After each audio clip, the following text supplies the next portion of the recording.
audio sounding really weird now for some reason. Say again, what? I can't really, yeah, the audio was really weird for a minute there. I couldn't really hear anything. Okay, hold on. Like it was, I'm gonna just mute peeking out and or then something. Tell me in chat if it sounds better after I mute here.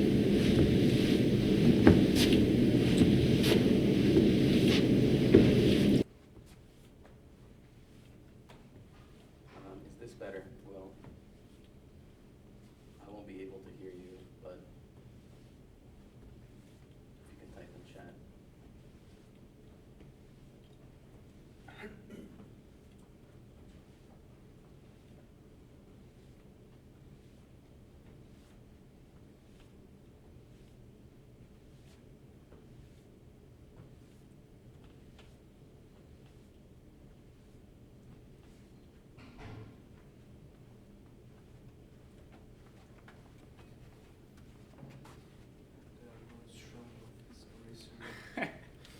You gotta do it, right?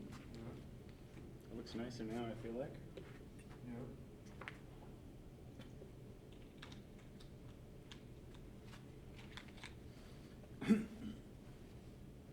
Just checking if the audio's okay. Oh yeah, there's. I have one of the medium and one of the large. They're very good. And you can replace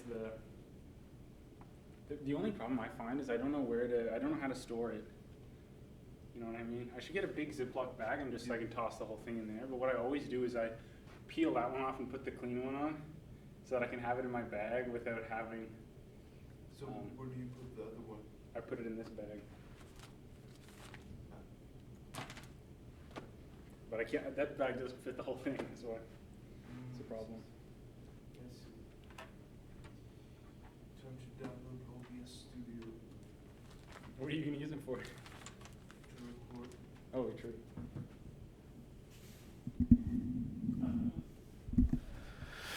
I'm not very good at using different colors of chalk, I'm not going to lie. You don't really have to. Not good at it. Well, when do you use a different color? I guess it's nice when you're drawing a diagram, but I don't know when else you use it. Yeah, pretty much. To cancel things. True. To cancel them. When you're writing on the equation. So, You're writing on the equation. yeah, like you're saying, for instance, I don't know, this term is 0 because of whatever. Oh, yeah. Or like this term and that term is like whatever, and you have arrows. Yeah. Like that. Yeah. Yeah. That's a good point. Or like an aside note. I guess that's there permanently. Or use permanent chalk. But yeah, I'm good whenever now. I think Yeah. the audio's okay, hopefully. Sure. Okay. Yeah, I guess so the motivation for what I wanted to talk about is like infinite dimensions.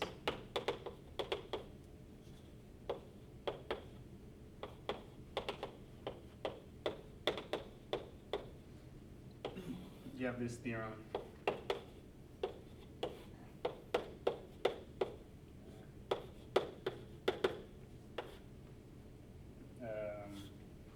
So these are all characterizations of positive operators. So if A star, say it's self-adjoint and its eigenvalues are positive, or 2 if A is B star B for any operator B, or if there's a unique square root of A, which is positive. So square root of A, square is A. And then lastly, A is equal to UD U star for unitary U. D is a positive diagonal. Can you read what I'm writing? Like through the camera? Mm-hmm. Yeah? Okay, nice.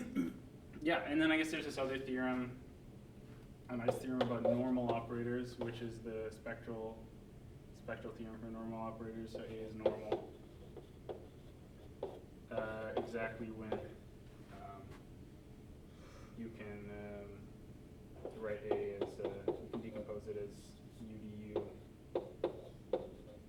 star for U unitary.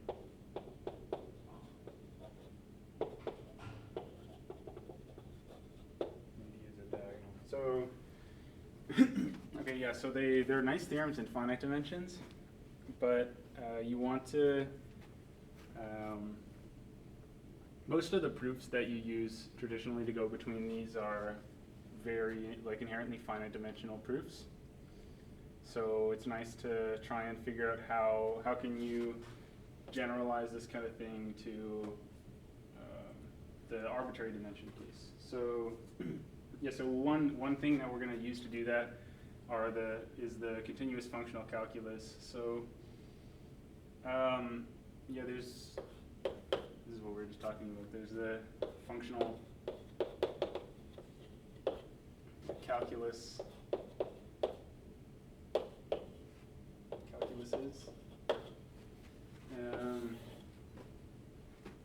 which are like ways to apply.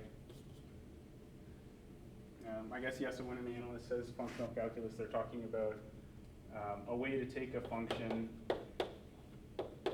from C to C and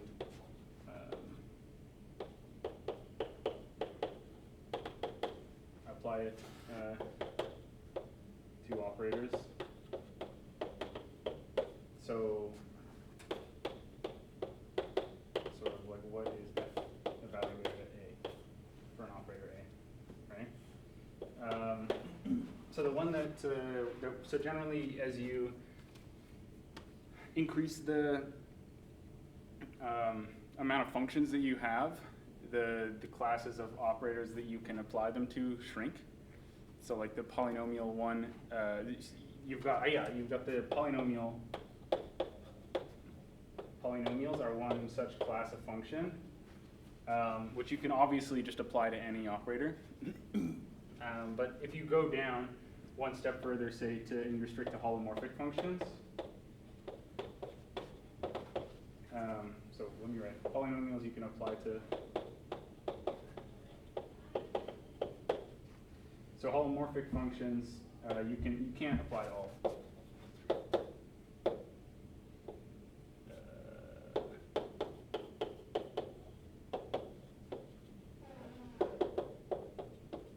So there are certain restrictions if you want to apply a holomorphic function to an operator, and then the one that we're going to be talking about and using is the continuous one. So I guess the question is, what class of operators does this correspond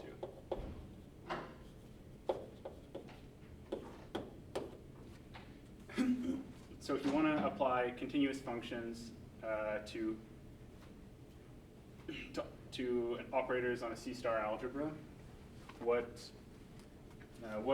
class do you have to restrict to in the C-star algebra in order to be able to apply them? And that's going to be useful here, right? Like what we want to be doing is going between these, right? So things like the square root, this is a continuous function. It's not a polynomial, and it's not generally holomorphic. So you want to use this one.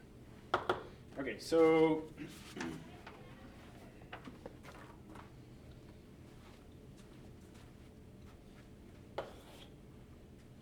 I guess, huh? Question. For the first, the following are equivalent. A star is equal A star. Oh, oops, yeah. There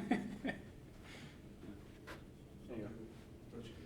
Yeah, and the eigenvalues are positive. Eigenvalues or are non-negative.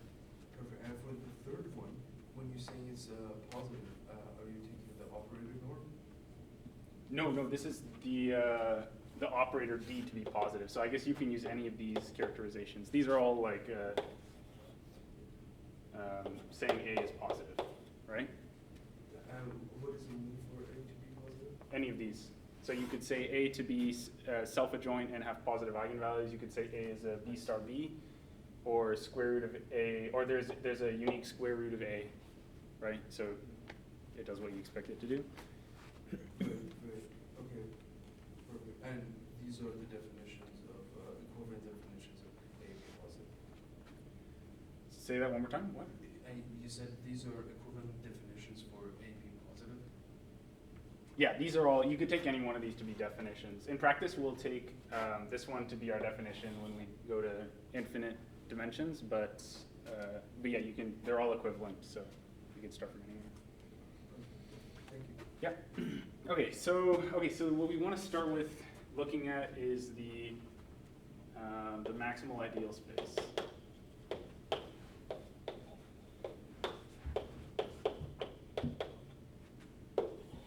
So yeah, so you can you call M, I guess, a maximal. So I guess let's have A, B, and abelian, and unital C star algebra. So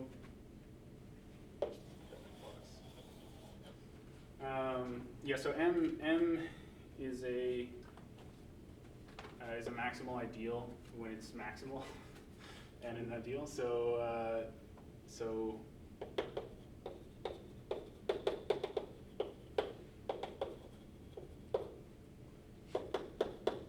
if n superset of M being an ideal implies that n is an ideal, or that n is equal to M, right? Yeah, and then you just take your usual definition of an ideal. So, A, no? Or something? Sorry? Like M or A or something? It could be all of A, right? it could be, yeah, oh, sorry, so yeah, you want it to be not equal to A. Not equal to A, okay. Yeah, because otherwise the only maximal ideal is going to be A, right? Yeah, yeah, that's a good point. Yeah, so I guess they're like proper maximal ideals. Okay, so yeah, so we want to define. So on an abelian C star algebra, we can say that a phi in A star. So this is the continuous dual. So you could say phi is multiplicative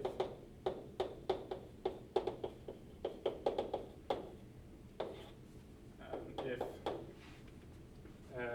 phi of, if it respects multiplication, right? So phi of AB is phi of A, phi of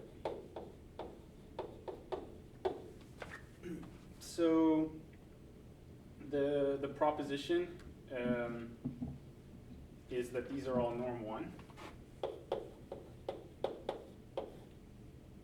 such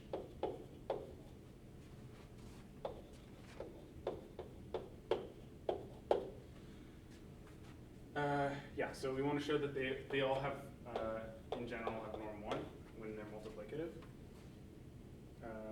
So if you take an A in A,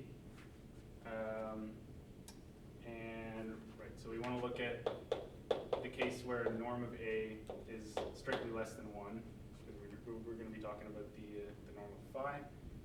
And in general, we can, well, for now we'll take this case where phi of A is equal to 1. So we can define an operator B by the sum of these guys, right? And this will be well defined. So, and importantly, it has the property that, what is it, B is A plus AB, right? Yeah. Yeah. So applying phi, we get phi of B is phi of B, or sorry, phi of A plus phi of A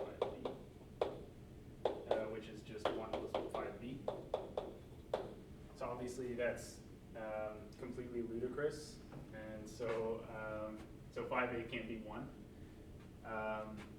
And so this actually shows that phi, that on its own, that the normal phi is less than or equal to 1, right? Because we can, you can always just, if you were to be given any 5a, right, such that this is greater than 1, then you're going to have some lambda that you can just pull out here, and or rather push in here. So if you were to have 5a equaling lambda, or lambda, then we would just consider, instead you would consider phi of a over lambda, right? And that shows that that it's always, that 5a is always going to be less than or equal to 1 for any a that's less than or equal to 1. And obviously phi of I is just, so did I say they're, yeah, they're unital. So phi of I is just 1. So the normal phi is 1. So we're good. Norm here being like the operator. Norm, right? Okay. And I guess we're just assuming a is non-zero here as well, right? Yeah. So if a is 0, then it's obvious, Right. and you're done.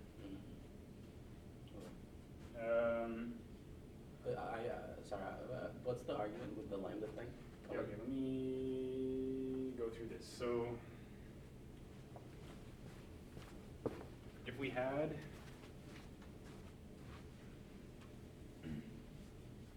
this is really messy. If we had any a, so the norm of a is less than 1. So if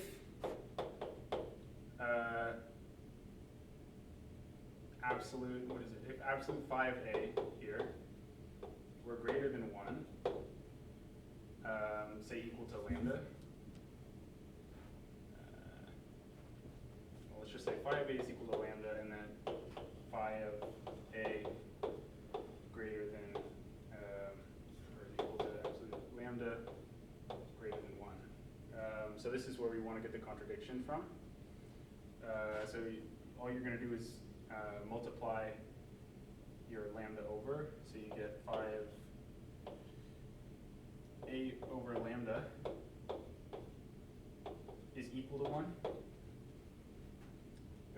right? Mm-hmm. And so, and then use that as your yeah. So then clearly phi of wait.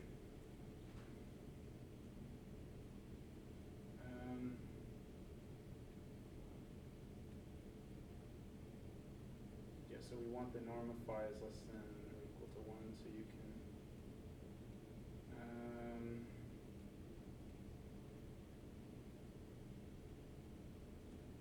so we get on a, I think we can just pop the lambda into a here, because a over lambda we can make this into any norm less than 1 operator. Does that make sense? To any right, like yeah. sort of like the inf won't change, because you can just right, like if I'm taking the infimum over a's norm less than 1, or no, not even. If I'm taking the infimum over a's and such lambdas, right, whatever, infimum, then this thing is going to be just equal to the infimum of norm of a less than or equal to 1, norm of a, right? Or a type thing. Okay, I'm not putting the phi there, but like, does that make sense? Differentiable now. Yeah. Well, no, not over No, this. it's like less than equal You to can 1. get rid of the lambda. It's like you're stretching the space by lambda, but it's just vector space, so it doesn't do anything, right? Does that make sense? I'm forgetting how, like, a good way of doing that easily, but that's the idea. That makes sense. What is the fully varying one? Sorry? What is fully varying one? Phi of I? No, A. Oh, well, because phi of a is lambda, so phi of a over lambda is 1. This is just, in fact, just equal, right?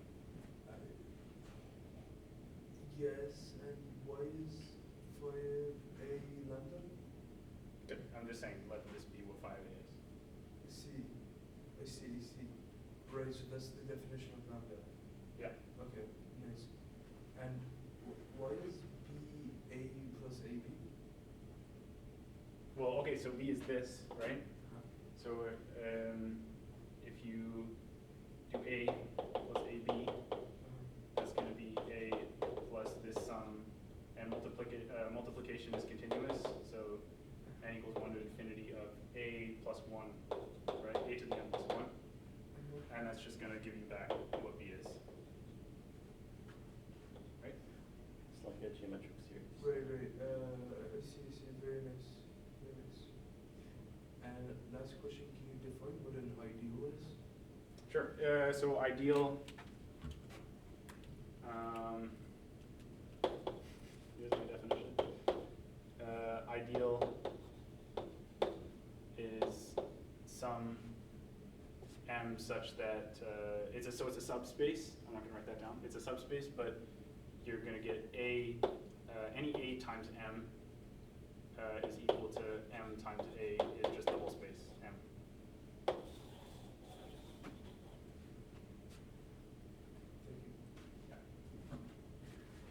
you. Okay, so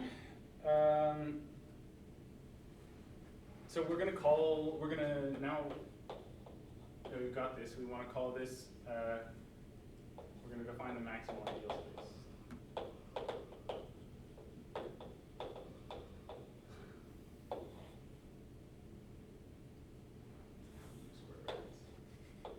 So yeah, the maximal ideal space is curly MA is the space of all multiplicative linear functionals. So phi in A star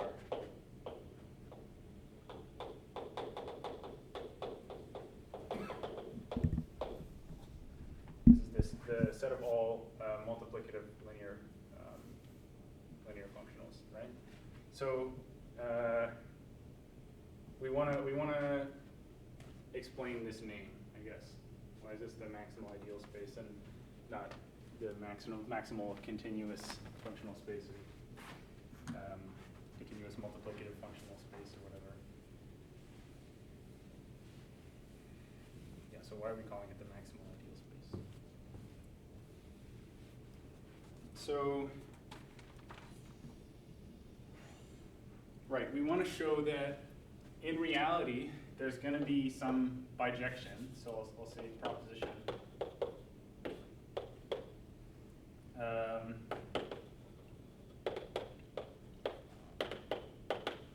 There's a bijection between these multiplicative phi's.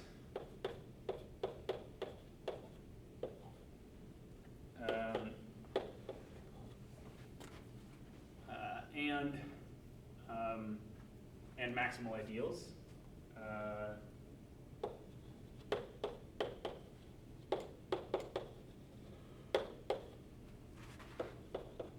Of the abelian unital C-star algebra.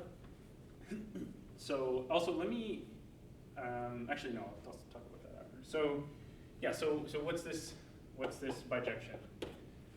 So we're just, essentially the map is we're just going to send phi to its kernel. Right? And so kernel of phi is obviously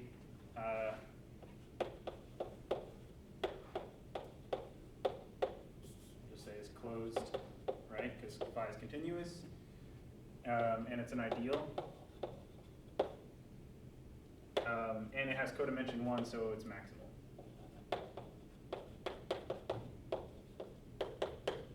Right, so so it's an ideal because of the multiplicative property of the functionals, and it's a codimension 1 obviously implies maximal, because if I were to add anything that wasn't in the ideal, then it would just give me the whole space. Okay, so so that shows that this really is mapping between the spaces that we're saying it's mapping between. Phi, so we want to show that it's injective and surjective. So it's injective because phi is actually determined by its kernel. So phi is, well, let me just just say injective because phi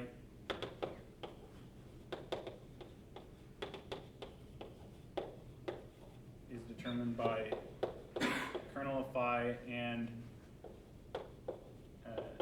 the fact that phi of I is always 1, right? So this picture is like you've got some maximal ideal space here. Here's your kernel of phi, and here's your I.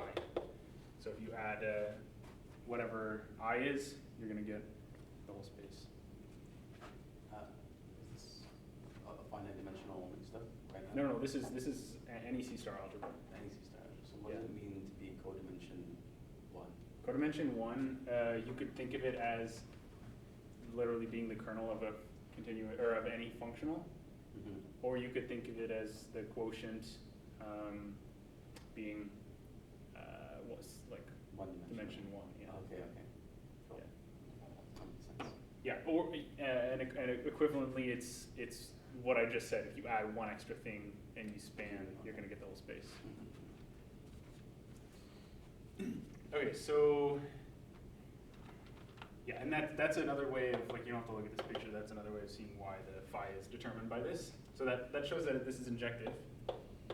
So why is this surjective? Well, yeah, so if we have, actually let me just go to the next board.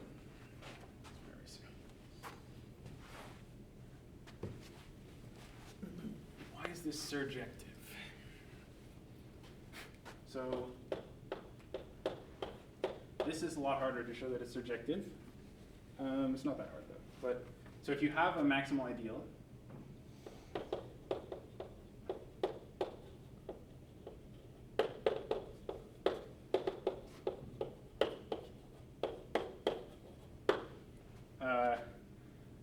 any maximal ideal in the C-star algebra, we're going to see that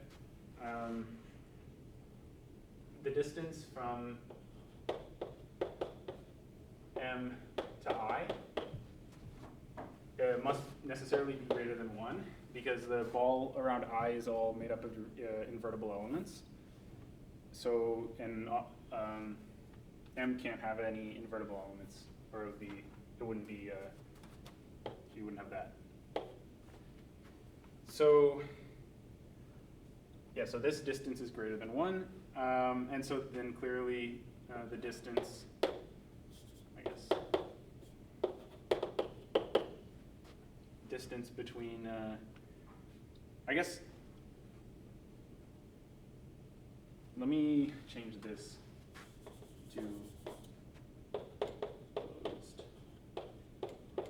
maximal ideals, but really, we're about to prove right here that every maximal ideal is closed anyways. But I guess just, yeah, for the sake of having it there. So then clearly dist M bar I is also greater than 1, right? Or maybe you need the equal there. Do you? I'll put it there because it doesn't matter. Yeah, so I think you need it there too. So yeah, so this distance is greater than 1. So, but M bar is also an ideal, right?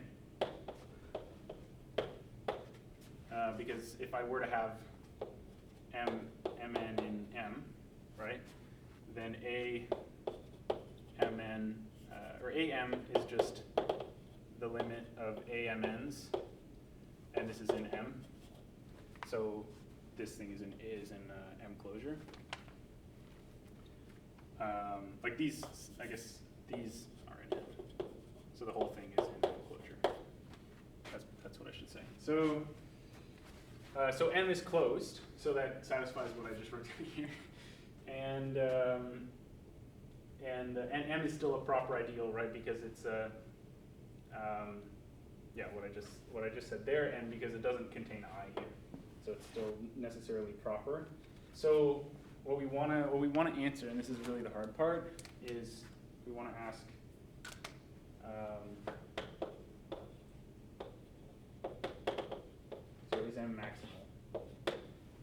So I'm going to go take a short break from the proof to do a little corollary, or a claim, I guess, which is that simple, I guess, any simple abelian and unital C star algebra is C. So, where do we keep it in here? So here we go. Can I ask a question before we do that? Sure. So here for the injective part, why couldn't there be two phi's that have same kernel? Sure. So this full space A, oops, A is the direct sum of its kernel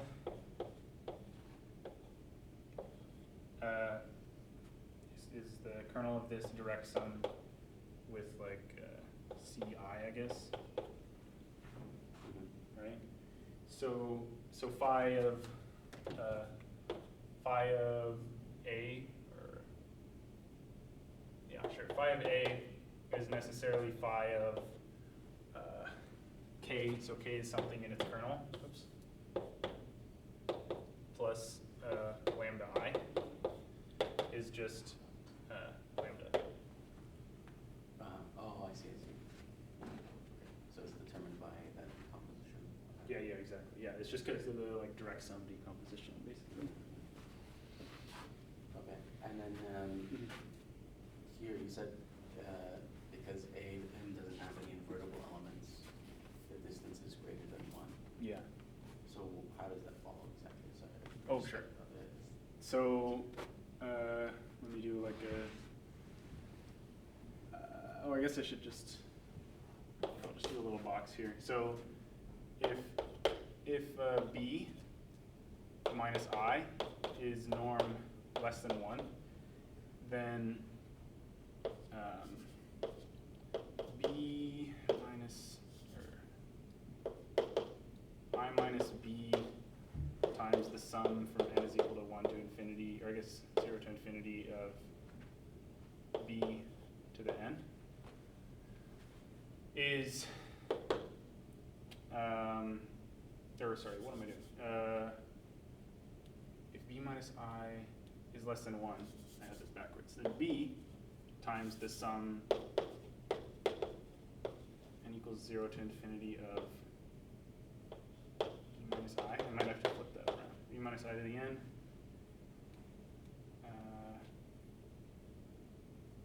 Okay, let me do this a different way. Let me just show you that it works. B inverse is I plus minus B plus minus I. No, I minus B. Inverse minus of this, right? Okay. So if this distance is less than 1, then we can use the geometric series, which is just minus, the sum equals 0 to infinity b to the n here, right? I minus b to the n. And so we get a formula. And so you can just check if you multiply b by this, it's the inverse, and this will converge whenever this is less than 1. So yeah, so multiplying by b, you get that that's equal to 1. Yeah, you do. Do you want me to check it, or? Yeah, okay, sorry. Oh, and then you subtract. Okay, I see, understand. Yeah. So, but this condition would be minus I less than 1. This is the equivalent to being distance 1 from I. Oh, okay, I got it. Yeah, thanks. Okay, just leave that there. Okay, so when, what were we doing? Yeah, we want to show that any simple abelian and unital C star algebra is C. So if we have all these claims and A is in A,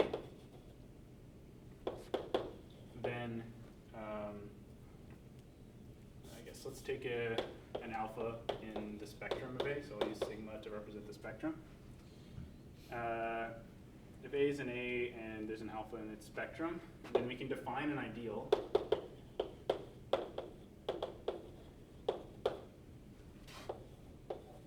I by alpha I minus A times A closure. And so this is obviously an ideal. Remember, A is abelian here, so I could take this to be on either side. So if I multiply anything in, it's just going to get absorbed into the A, right? So this is obviously an ideal. And we saw that the closure of an ideal is still an ideal, so it is an ideal. Alpha I is the same as alpha. Huh? Alpha I is the same as alpha, is that right? This is alpha identity. Oh, I see, alpha identity. Yeah. Okay, so then no, because this can't contain any invertible elements, no alpha I minus A B is invertible.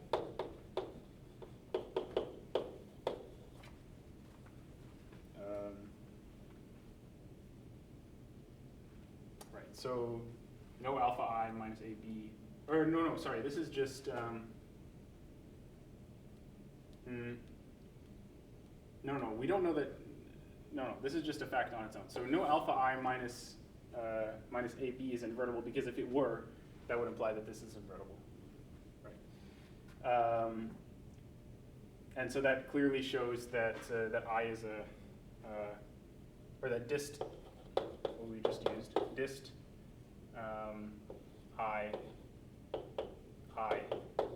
is greater than or equal to 1, right? Because the distance of the closure is still going to preserve this. So, and so then I must be necessarily a proper ideal, right? Which shows that I is, by simplicity, I is 0. And so alpha is just A. So this shows that that A is C. Right, that was the claim, yeah. A is equal to C, but yeah. Alpha I equals A. I guess I should put this here. Yeah, alpha I is must be 0 is what it's saying, right? This whole thing, That has, yeah. this must be 0 for this to be 0. I mean, they're like alpha times identity equals A, right?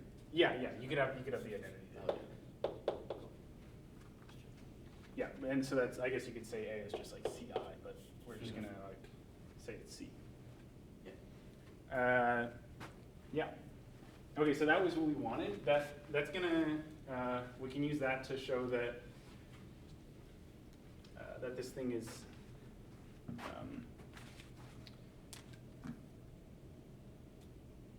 a maximal ideal. So consider the quotient. So we're going to go back to the proof.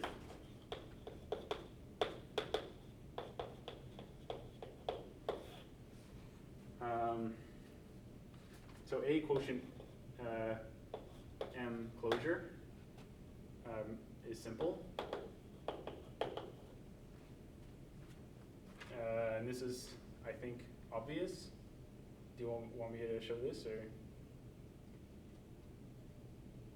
Yes, it's obvious, or yes, or what you want me to show it? Sure. M is codimension 1, right? That's what we're trying to show. Oh, that's what we're trying to Essentially, show. right? Oh, We yeah, want to show right. that it's maximal. So, yeah, what we're going to end up showing is that it's codimension 1, and so it's maximal. Okay, so, yeah, I mean, the idea is just M can't, so if this wasn't simple, say it contained another ideal, then we could just direct sum that ideal with M and get a larger ideal that's still not A. And so that would contradict that M is maximal, right? Yeah. So A quotient M is C.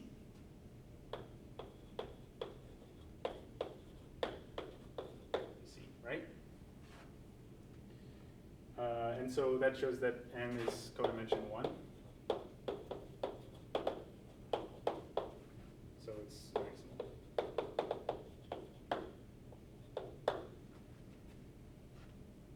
So let me erase that yet. Okay, but in summation, what we showed is that this space that we defined, the maximal ideal space, really is the space of maximal ideals because of this bijection between these multiplicative functionals and the ideals. So why call this the maximal ideal space and not the other one? Well, we showed that these are all continuous, right? So actually, we didn't even need this star here because we showed that being multiplicative gives you norm 1, and so it's continuous. So we can really put, like this would be a like non-continuous, so just any functional. So, but that lets us put this weak star topology on M of A. So, so it ends up being a compact Hausdorff space. So I guess Y M of A is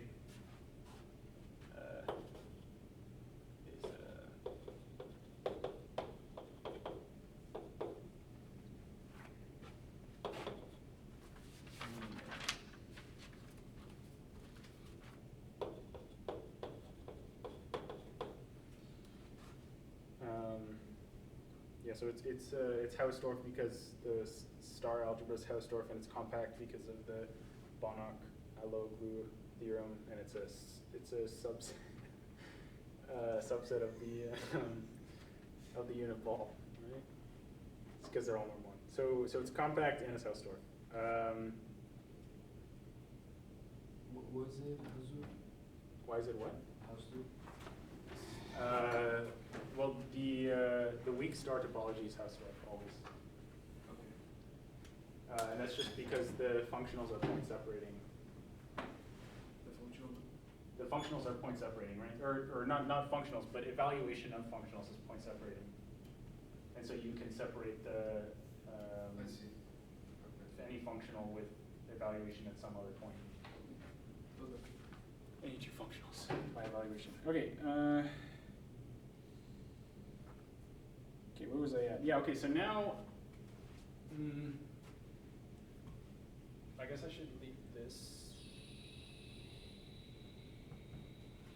No, let me talk briefly about the non-unital case. So, if A were non-unital, I'm not really going to go into depth because I think it's really not that hard to go from the unital case. Pretty much everything we're going to do holds. Except for instead of MA being compact here, it's going to be locally compact. Right, but it's a subset of this like locally compact, or M of A is locally compact, but really it's only missing 1 point from M of A. Oh my gosh, what am I doing? So let me start from here. If A is non-unital, we can unitarize it. Unitarize? I don't know if that's a good way of saying it. By taking A direct sum with C. So this is going to be the smallest algebra encompassing A, which is unital, which is why we're calling it the unitarization, I guess. So what you can do is do everything we just did, but for A plus C, and consider M A plus C. And then what you're going to get is that the only functional that we're really missing in MA, in this case, the only functional that we're missing from MA, or from MA plus C and MA, is the function which has kernel equal to A. And so if we just adjoin this one element to MA, then you'll get MA plus C, and everything we just we just did works, and you're now on a compact space again.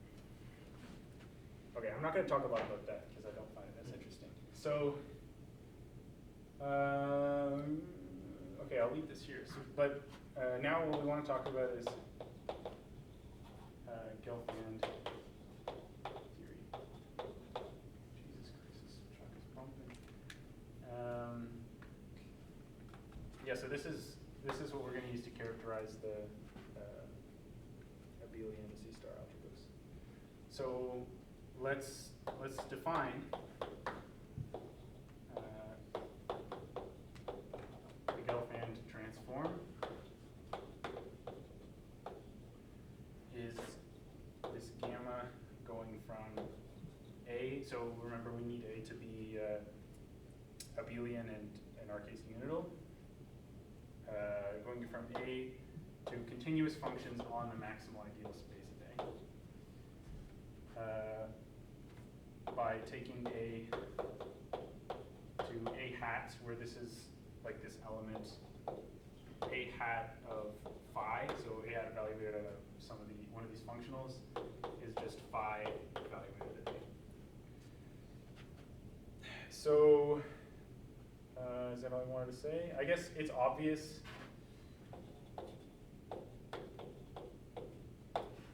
that gamma of A is point separated.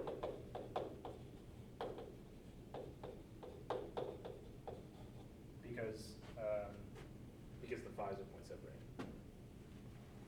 Okay.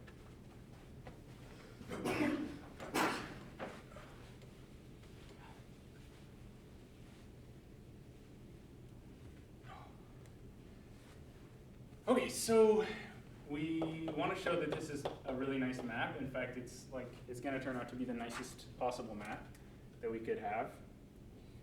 But first I'll show that it's a star isomorphism. So gamma is a star isomorphism. So what we can do is, I mean, it's clearly linear, right? So really all I'm going to show, well, it's clearly linear and preserves multiplication. Is obvious because phi is preserved multiplication. So all I'm going to prove is that it preserves the star. Yeah, so the way we're going to do that is define this unitary, e to the it a. So I guess I should say given an a. A and a, right? Sorry. What's the star on CMA? CMA. Where are you looking at? Like this gamma goes from A to the continuous, it goes to continuous maps on MA, right? Or whatever. Yeah. Yeah. MA. Yeah. What is the star there? Star? Yeah, because you're saying like it's a star. Oh, on C. So this is going to C. These are continuous functions mapping into C. Continuous functions mapping into C. Oh, I see. Just like. It's just the star is like complex Just the bar. conjugation. Okay.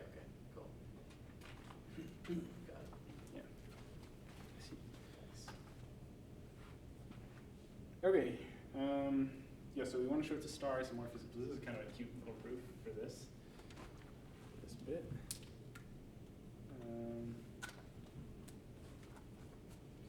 So the norm of any unitary, but UT as well, is just the norm. So using the C star identity, this is UT star UT, which is just 1, right? And so necessarily 1 is less than or equal to 5 UT, right? Because these are the phi's are norm 1. So this is, and then UT here, this is like a sum of, like this UT is really equal to 0 to infinity ITA to the n over n factorial. And phi is continuous, and it's obviously an algebra homomorphism. So we can pass it through all the way to A. So this is just going to be e to the IT 5A. And this is just e to the minus t times the imaginary part of 5A. And so because this has to hold for all t, we can conclude that, that this thing must be 0. And so 5a is real. And this, sorry, this, I should have said a star is equal to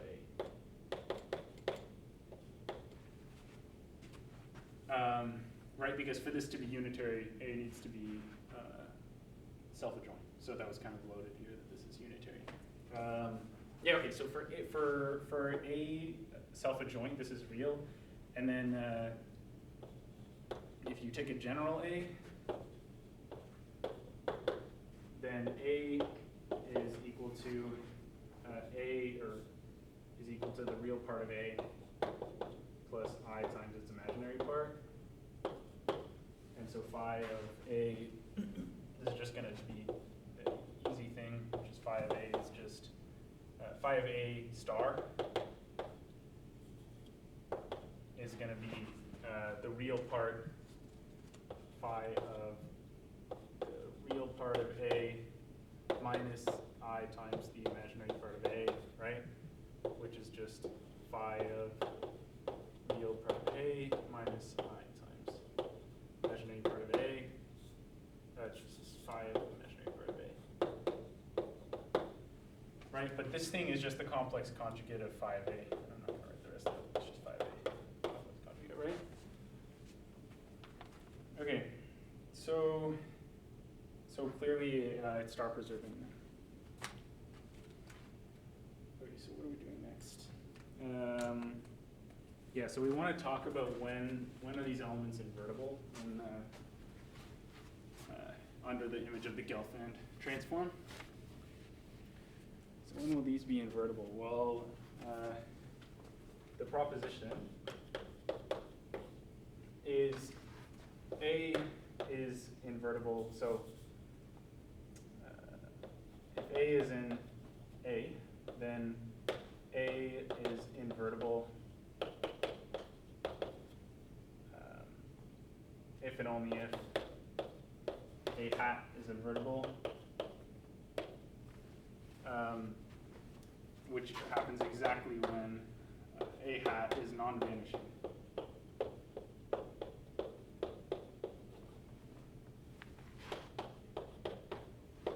Non-vanishing on the maximal ideal space. So I mean this is obvious that A hat is invertible if and only if A hat is non-vanishing, because if it were 0 somewhere, you can't invert it. Okay, but suppose we did have that A was invertible in A.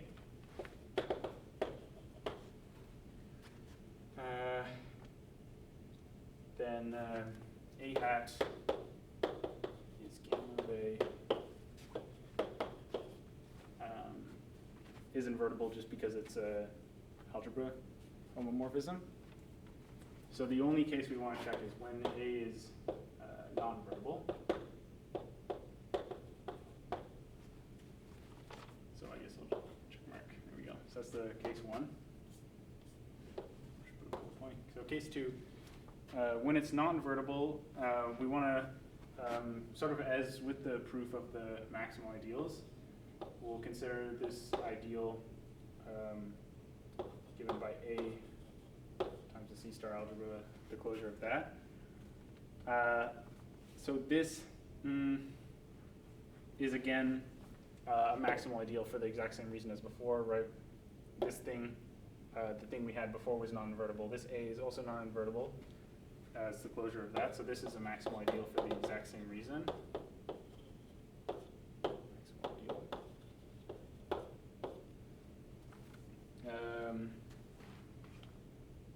So what does that do?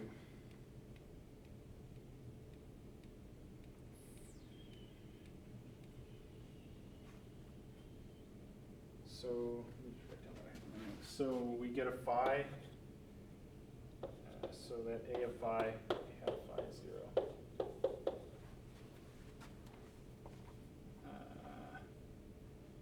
Does that make sense? Why is that? Oh. this is contained in a maximal ideal. This isn't a maximal ideal, but it's a proper ideal. This is contained in a maximal ideal M. Right. So this is a proper ideal. This is contained in a maximal ideal. So what we get is that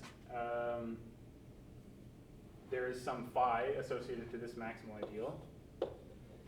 And phi is exactly the, we'll do exactly this, phi of A is 0, right? So associated with this maximal ideal, it's going to send A, obviously, because you just take I in here. So in other words, A is vanishing on phi, and so it's non-invertible. And so this shows that this finishes it, right? Does that make sense? Okay, just want to make sure I didn't miss something. Sweet. Okay. So now we want to talk about the spectrum. So there's this really nice result with the spectrum of A hat. So I'll write it out here. The spectrum of A is always exactly equal to the spectrum of A hat, which is exactly the, I guess I'll do it like the range of A hat.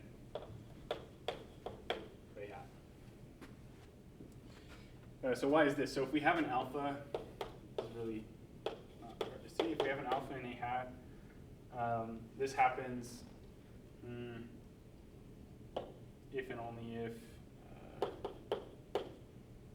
we have an alpha.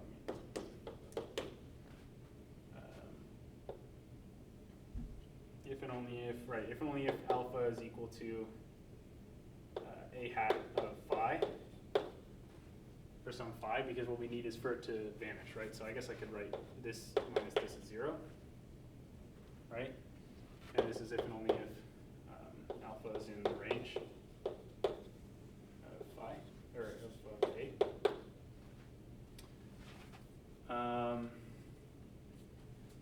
Yeah, and obviously this spectrum is exactly equal because of what we just proved, that it's invertible if and only if the mapping under the Gelfand transform is invertible.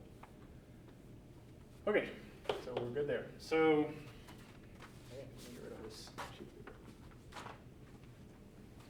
So as another instant corollary, we're going to get that the norm of A hat is exactly right. This is really the supremum norm. So this is like the norm on M of A. So this is the supremum over MA, phi in MA, phi of A, right? Oops, phi of A. I should write it the other way around, A of phi. But this is the range of, this is the supremum of the range, right? A hat of phi. And this is exactly the supremum of the range, right? Which what we just showed is that this is exactly the spectrum, so this is the spectral radius. Okay. Nice. Okay, I'm going to talk a little bit about the spectrum because I know the next few things are like standard results, but I really like the proofs of them. I think they're pretty nice, so I'm going to write them down anyways. So, yeah, let's talk a bit about the spectrum. So,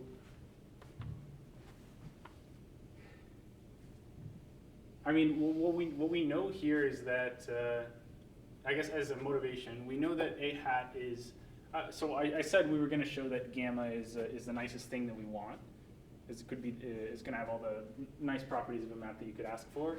So we're going to want to show that it's isometric also, right? So this is a helpful characterization of the image of A. So in order to use this on gamma and help show that it's isometric, we're going to have to figure some stuff out about the spectrum first. Okay, so let's define the resolvent. definition.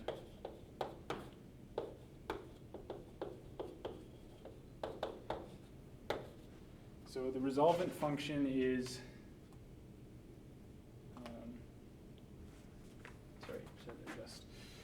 the resolvent function is the function Ra of lambda. I guess Ra, I'll just say, goes from the spectrum of A complement, so all the elements that aren't in the spectrum, and maps to A by giving you lambda maps to lambda I minus A inverse. And so that's exactly the set that it's defined on by definition. Yeah. So this is we're going to show that this is analytic.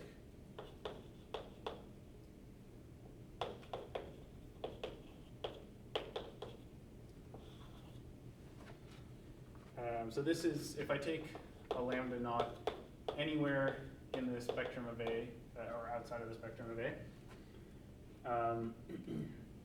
then Ra of lambda is lambda I minus A inverse is just negative of this thing, A minus lambda naught I minus lambda naught I. So I just inserted a lambda naught I in there. And this is exactly equal to minus A minus lambda naught I, I'm just going to pull it out, times I minus A minus lambda naught I inverse lambda minus lambda naught inverse. And so this is, using the formula for the geometric series, going to converge. So we need some Inverse on the first term? Sorry? A minus lambda naught I. Does it also need an Yeah, inverse? yeah, I do need that. Yeah, you're right. Yeah. Yeah, and so what we want is this thing to be norm less than 1. So the condition that we are going to impose is lambda minus lambda naught be less than 1 over norm of A minus lambda naught inverse, minus lambda naught I inverse. Okay, so kind of a weird condition, but that's always going to be non-zero. And so it's going to show that it's analytic. So this is minus the sum of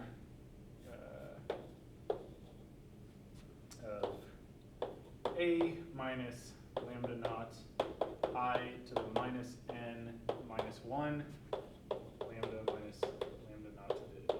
Okay, so it's analytic, right? And I guess, so a function that maps into A, you wouldn't really call analytic in the traditional sense. Like traditionally you would assign that to something that goes from C to C.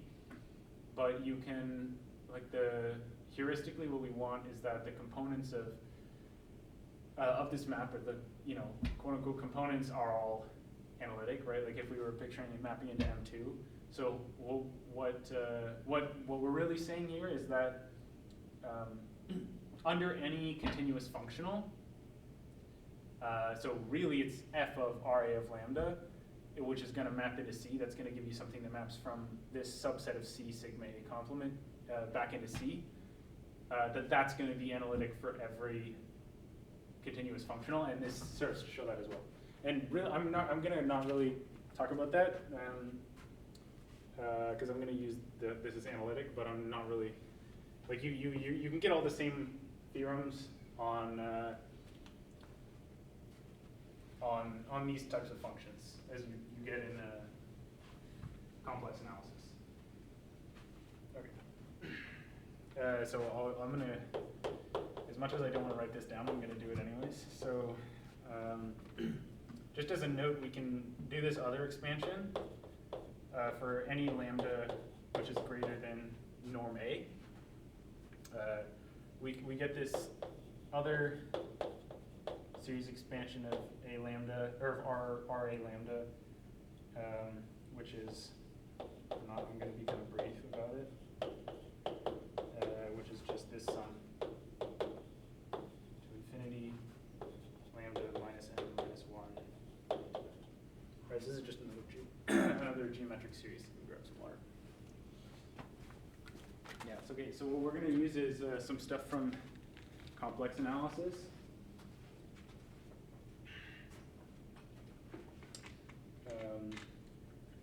Next, to show that the spectrum of any operator is always non-empty and compact. So, composition,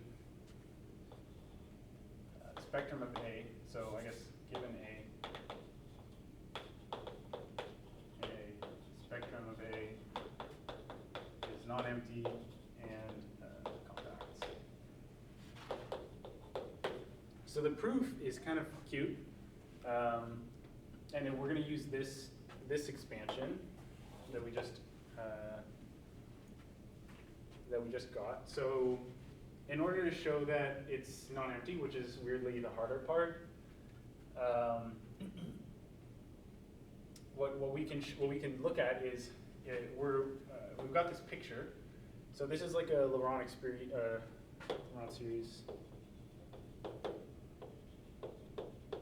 around 0. So we've got this series which converges for anything greater than norm A, right? So out here, it's always convergent, and so what we're going to say is suppose RA lambda were entire, right? So and that would be equivalent to this being empty. So if RA lambda entire, then okay, clearly this part is the part inside of this disk is bounded because this thing is compact and RA lambda is continuous on this compact set. So the unbounded part would have to come from out here, right? Wait, is this? I don't think this is what I want even. So, right. Yeah. Okay. I guess I can use this. Yeah. So the unbounded part must come from outside. The reason we know it's unbounded is because it's obviously not constant, and so we can use Liouville.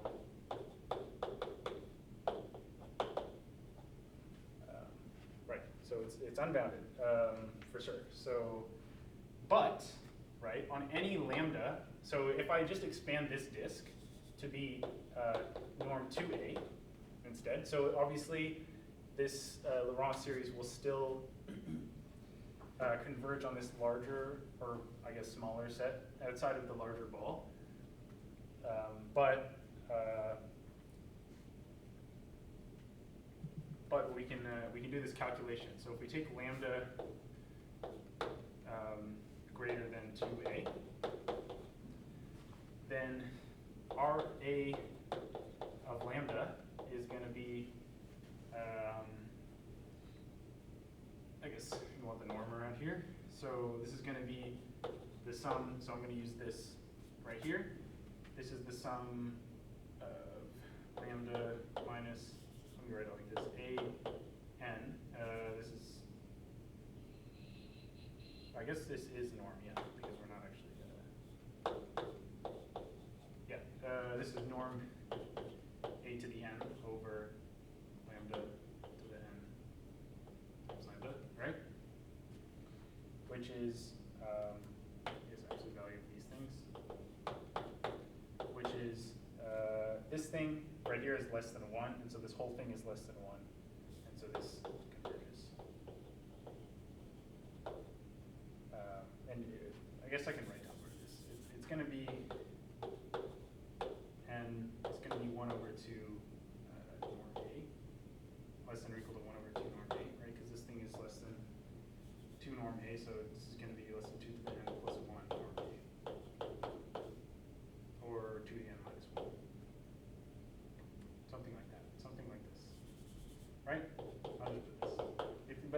point is like it converges, and so it's bounded, and so we get a contradiction, and so so sigma of A must be non-empty. And I'm not even going to write anything down to show that it's compact, because clearly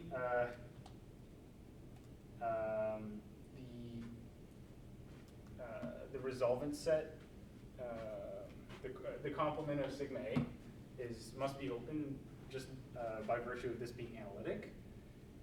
So sigma A is closed, and we just showed that it's contained in the ball of radius norm A, so it's compact. Okay, so it's non-empty and a compact set, which is pretty nice. Good stuff.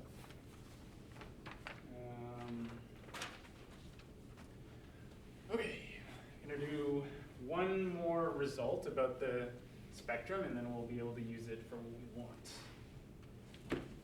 So, the spectral mapping property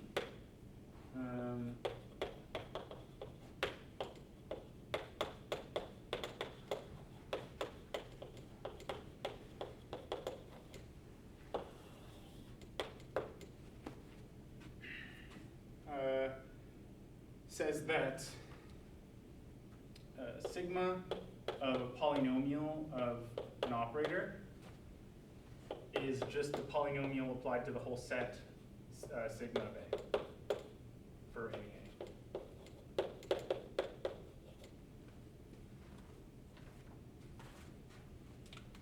Okay, so the proof is also kind of nice. Basically, we're going to start by taking any polynomial. So take a polynomial P and an A, and we'll get PA.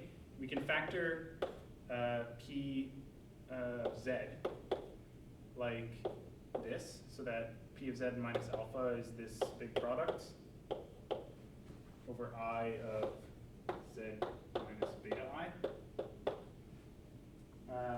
And so all we need to do is apply P of Z to A, and this factoring will hold. So P of A minus alpha I is, and so this looks like what we want to, the type of thing we want to look at for the spectrum. So this is going to be this big product over the i's of A minus beta I.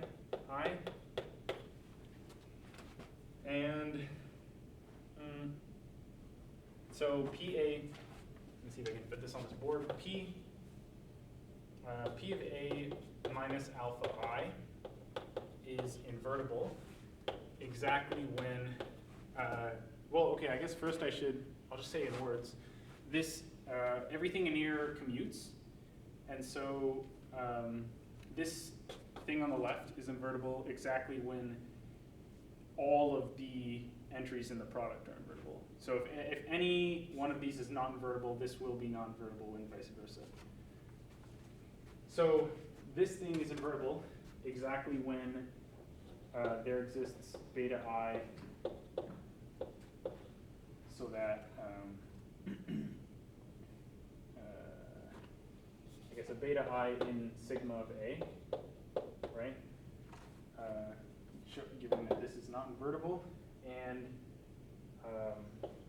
so that the P evaluated at beta I is equal to 0, right? And this is by the way that we constructed this polynomial. If I evaluate beta I or P at beta I, then this whole thing is going to be 0, so this whole thing should be alpha, sorry, not 0. It should be alpha, right? What are the BIs exactly? Capital BIs? The BIs are just the numbers that give you this factoring for the polynomial, right? So The operators, I mean, not the numbers. Like I have to type numbers. oh, these are sorry, these are also numbers. Oh, these are the same numbers. It's the exact same numbers, yeah. Oh, I see. Oh, So we okay. factor it in C so that we can apply it on over A. Okay. Okay, so God, my throat is getting sore. Yeah. Okay. So that this shows exactly what we just claimed, right? Is that's here, I think.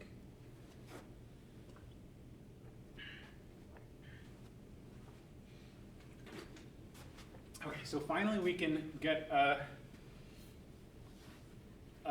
strong condition on the norm of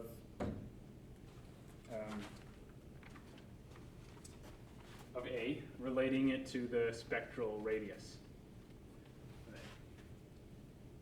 So finally, the proposition that we were after from the beginning is the limit over n of A to the n root n is exactly the spectral radius of A. Okay, that's pretty nice. So the proof is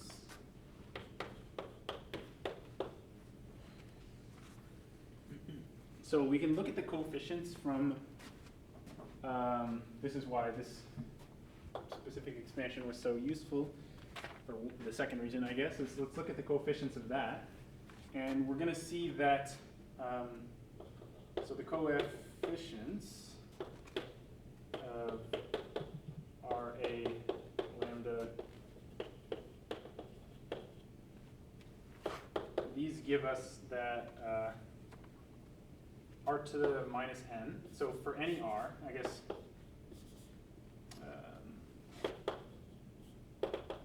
these give that for any r,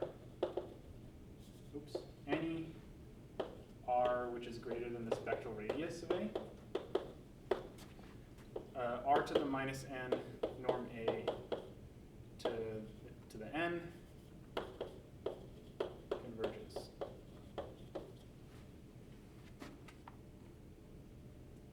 Yeah.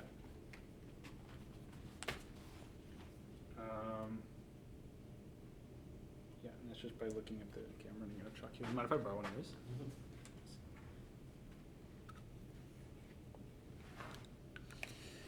Okay. Yeah, so this converges. And so, and in particular, I guess it converges to 0 here. So because the whole sum must converge, this thing converges to 0. So, so there's a particular NR, so that n greater than or equal to nr gives the norm of A to the n is less than r to the n, right? So now we're going to look at the lim sup of norm of A n 1 over n. So this is, by definition, just to, I have trouble thinking about this, the lim sup, so let's just write it out. A n to the 1 over n, so we're going from k, I guess these are k's, from k is equal to n up to infinity here, right? So if we go far enough in this sequence, then eventually we'll pass the nr. And so this is just going to be the limit as n approaches infinity of, and it's going to be r to the n, right? To the 1 over n. So, or r, I guess, yeah, r to the n to the 1 over n, so let's just write r. So that's obviously just r. This is less than or equal to, right? Okay, and so taking the infimum over these r's, the lim sup of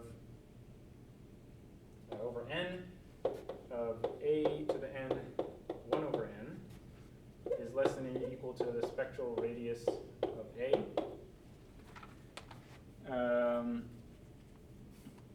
And if, I guess let me go to a new board. I don't have to crouch down quite so much.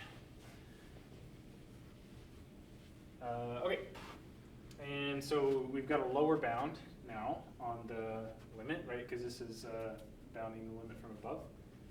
So, or I guess this is an upper bound on the limit. So, Sorry, yeah. why is it less than or equal to spectral radius?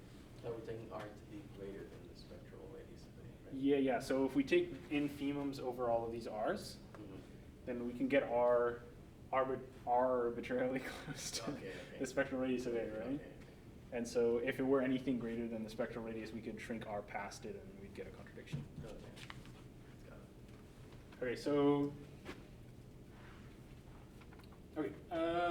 so now we're gonna take, how does this next part work again?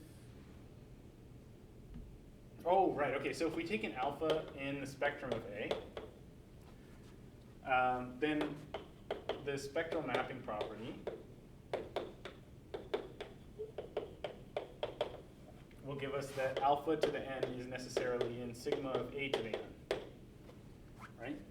And so what we're going to get here is that the spectral radius of A is necessarily, well, we can take alpha. I guess what I should say is take alpha equal to I don't know, okay, alpha in spectrum of A, but what we want is that, I'm just going to erase this, what we want is that the absolute value of alpha is equal to the spectral radius of A, which we can do by compactness. And so, okay, so from the spectral mapping property we get this, and so the spectral radius of A is less than or equal to, or is equal to norm of alpha equal to absolute value of alpha n to the 1 over n. And this, right, because of the, I guess I don't know if I pointed it out here, but when we were talking about the resolvent function,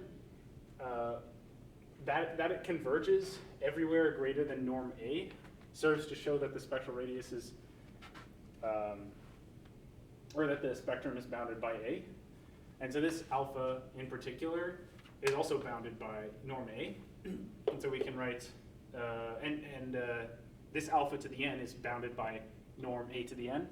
So this is less than or equal to norm A to the n, 1 over n. And so, and that shows it, right? Because this thing is bounding above, or is bounding above the limit of A to the n 1 over n. And this thing right here is, this, I guess it holds for all n.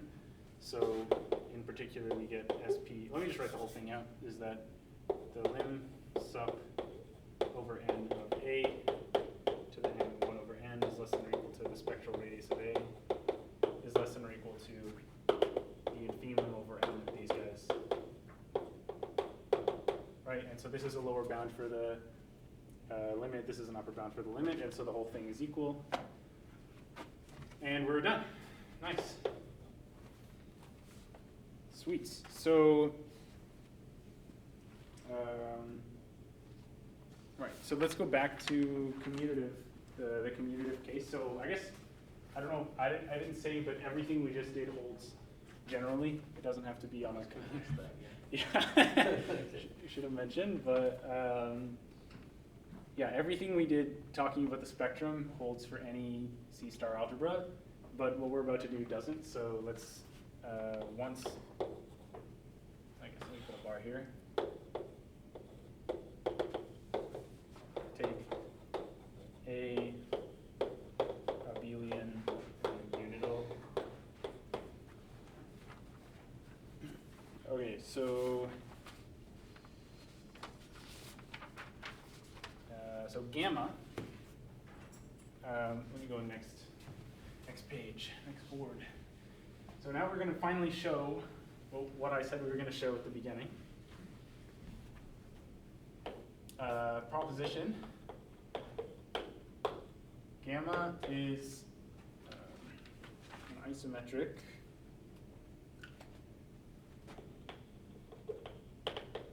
star iso. Right, okay, so we've already shown that it's a star isomorphism, so we just want to show that it's isometric, which was the point of everything we just did. So,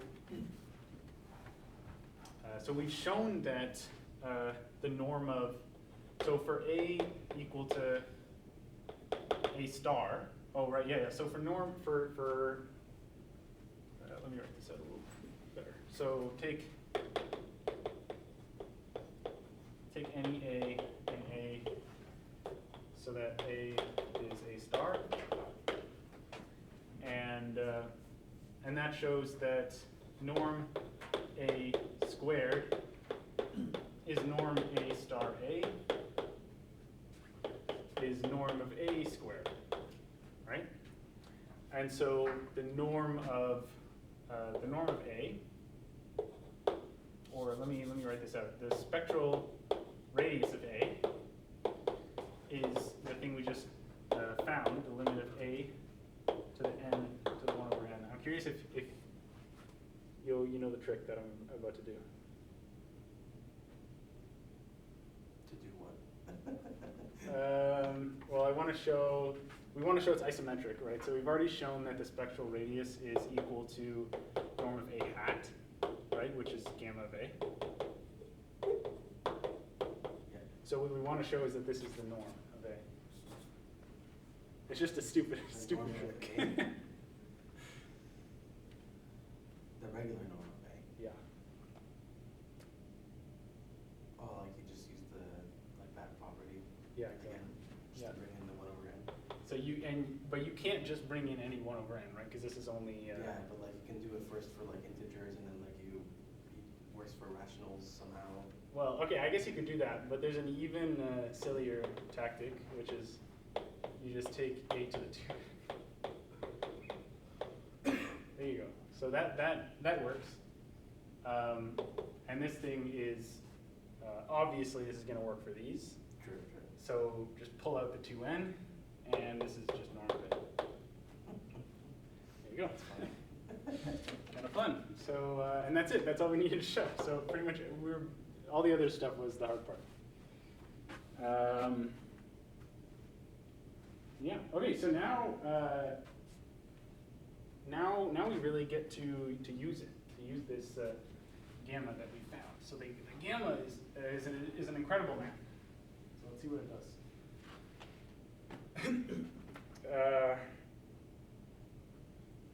Yeah. So I guess now that we've hit this point, we really do have a characterization.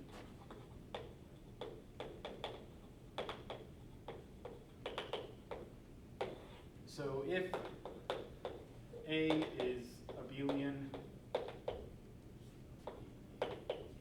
and unital, then A is isometrically star isomorphic to a subset of continuous functions on X, where X is compact and house star. Right. And I guess up to this point, I didn't point it out, but these are complex value functions. Okay, and like I said at the beginning, in the non-unital case, you're gonna switch to X being locally compact instead.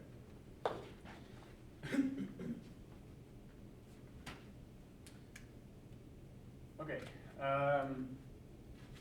so let's. Sorry, can I ask just a quick question? Yeah. In this proof here, Yeah. that the map is isometric, which part is assuming that the thing is abelian? Is it that the spectral is that A hat norm equals gamma A? Or no? Yeah. So this will hold in general for any A equal to A star. So it's really this thing. This Gelfand transform is not really even defined for non-abelian algebras, because we need to talk about the multiplicative, like the multiplicative functionals, the maximal ideal space. And it's a lot harder to talk about that when things are Left and right ideals and stuff. Exactly, yeah, and like even the functionals, right? Like now like multiplicative is a lot stranger a property because like, you know, everything is like it's like tracial or whatever, right? Yeah, it's yeah. like, I don't know, it becomes a lot more complicated. Okay. Yeah, cool. But yeah, we used it when we were doing this. Okay. Yes. Yeah, so, and then so this is the characterization. I guess this is what I said we were going to do. This is what I find to be the most beautiful thing that falls out of this is, so if we have any normal operator n, so okay, now we'll go to A is any C star algebra. So this holds over all C star algebras. So if n is any normal operator,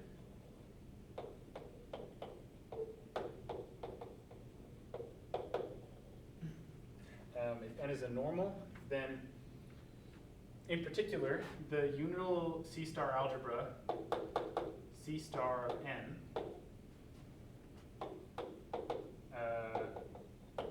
C star algebra generated by n,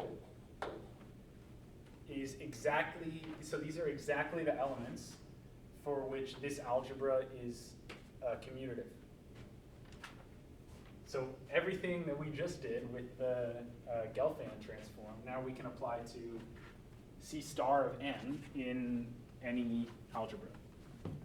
So we look at the smallest unital C star algebra around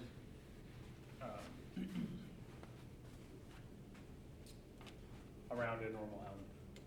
So Smallest set that commutes with n. Is that what you said before? well, the smallest set that commutes with n will just be n. Wait, what? What are you saying? Well, what is this? So you said something about commuting. I just didn't. Well, so n commutes with n star. Yeah. So C star of n is an abelian C star algebra. Okay, that's right. Okay. Yeah. That's the point. And the point is no other element is that true. Only the normals. Okay. Exactly the normals it's true for, and those are the only ones. Yeah. Okay. Okay, so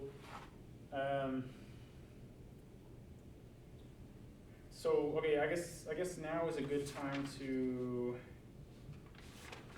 Okay, before I introduce the functional calculus, I'll do a couple things. So so we can use everything we just used. So n hats. Before I do that, sorry. What I was saying, when we do this, n hat going from the maximal ideal space of A to, or this is C star of n now, the maximal ideal space of C star of n, going from this to the spectrum of n. So this really does map into the spectrum, right? Because as we said, the spectrum is the range of n hat, and so it's mapping into the spectrum. This is a homeomorphism.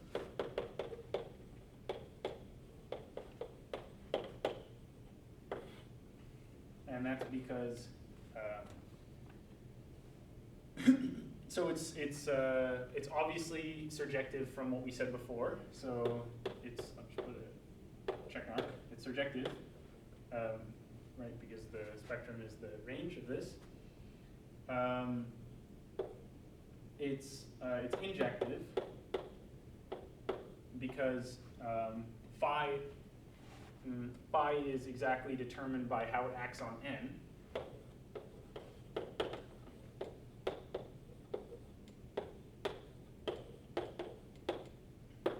Because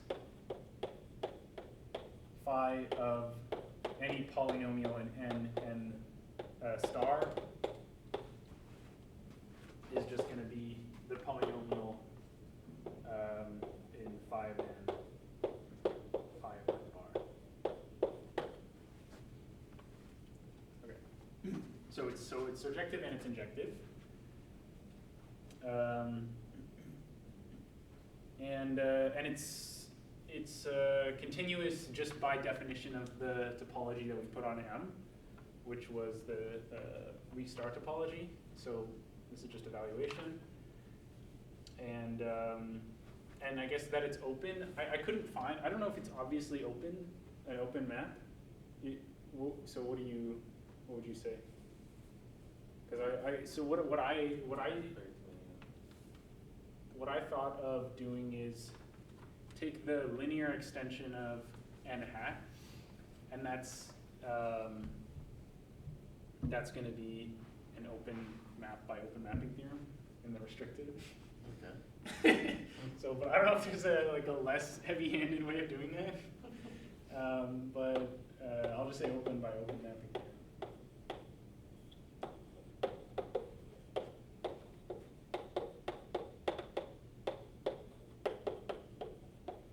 And it's continuous, obviously. Okay, so it is a homeomorphism. So this is incredible actually, because now what we have is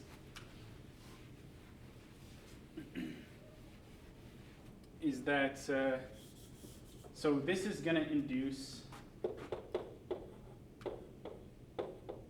this induces an isometric star isomorphism going from C of the maximal ideal space of A to C of sigma of n. Sorry, this is the maximal ideal space of C star. Right? I'll just call it psi. So this is an isometric star isomorphism. I'm not going to go too into detail on that because it's not very interesting. But it's true that that's an isometric star isomorphism. And it'll map the identity function on this. What am I saying? The identity function. Okay, I'll just do this here. I'll just do this here. So what we have now is this algebra around n, C star of n. This is isomorphic to continuous functions on the spectrum of n. Right? This is really nice. So this is an isometric star isomorphism.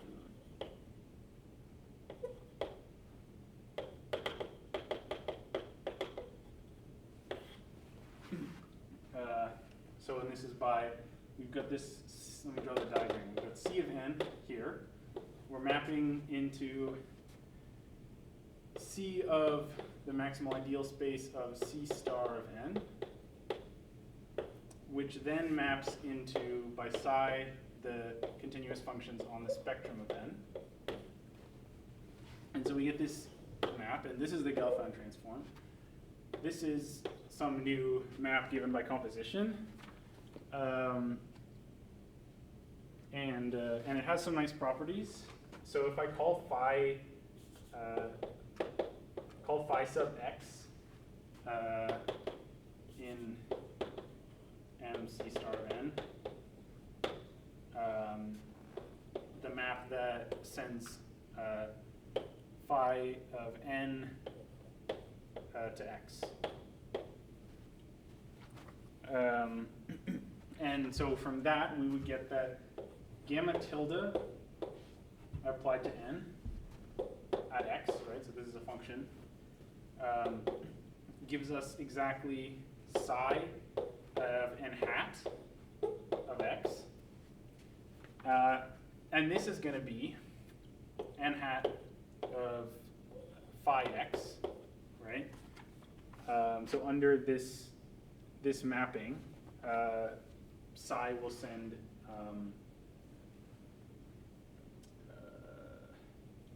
some function to the function precomposed, I guess, with this. Is that the right way of saying it, right? So we've got some homeomorphism going this way. And so we precompose it so that that's what psi does, is it precomposes you with whatever this is. And that'll give us this.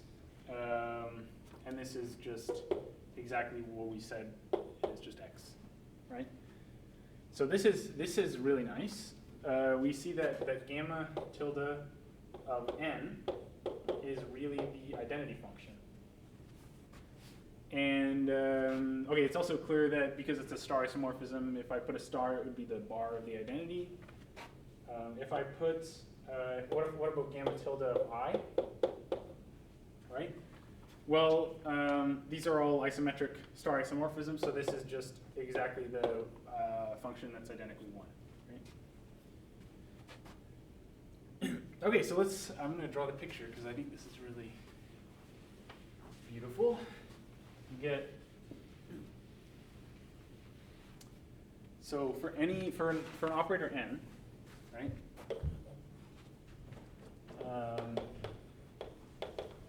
What we get is some subset, the spectrum of, I guess I'll make it one-dimensional, because otherwise it's going to be hard to draw the identity function. So, yeah, so let's say the spectrum is something like this. Let's like give it some holes or something. So we can, let me use the chalk, a different color chalk. So we can get, so I'll use, so let's fix 0 somewhere on this graph. This is, we can call this here 0. And so if we call this 0, then the graph of the function given to us from the Gelfand transform of n is going to look like the identity function. So something like this, right? So this is n.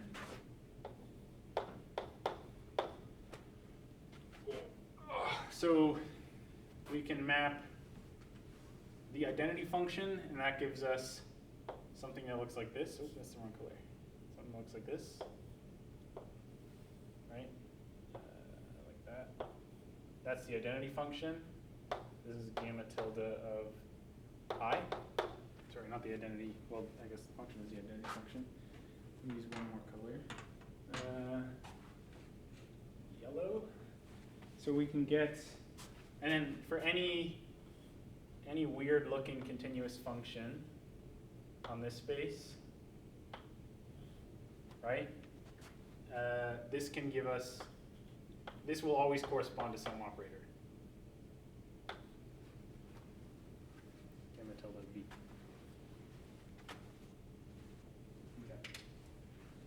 Okay. Drink water.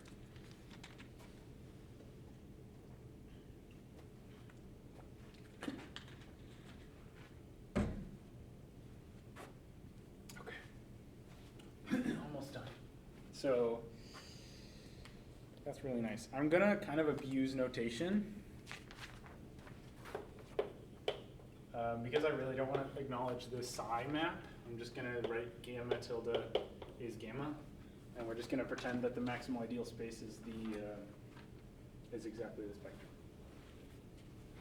which it is anyway. So just don't write the psi. Okay. So, yeah, now we're going to get a bunch of insane corollaries, like really rapid fire from this, because it's very powerful. So what were we originally talking about was the characterization of positive, actually, let me do that last. First I'll say, well, let me define the continuous functional calculus.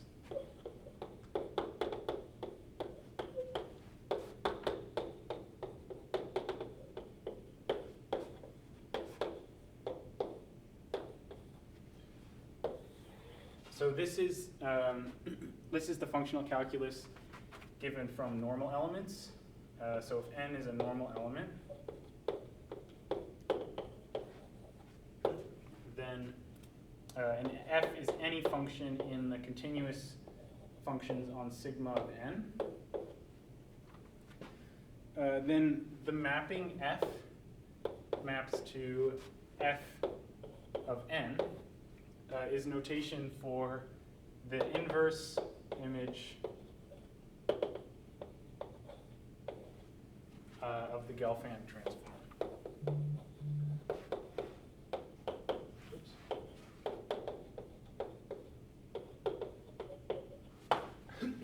right? And so what this is giving us is under what we've calculated over here, and like in this graph, it's giving us that the identity function of n is just n, which is good. And the constant 1 function of n is the 1 function, right? Is that what that's saying? That is, this is I, sorry, rather, right? The constant 1 function evaluated on n is just going to give you the identity operator. Okay, these are the kind of the main results that you want to use. So let's start listing some corollaries.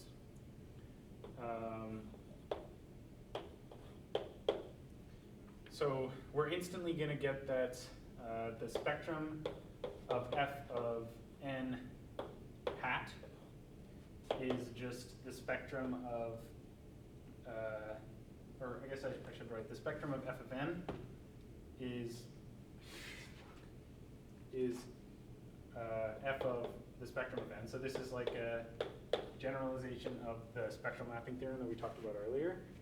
And this is really obvious if you just take spectrum of f of n hat, or f of n, this is equal to, as we discussed earlier, the spectrum of f of n under the Gelfand transform, which is exactly the spectrum of f, which is exactly the range of f, which is f of sigma. So there you go. So first corollary.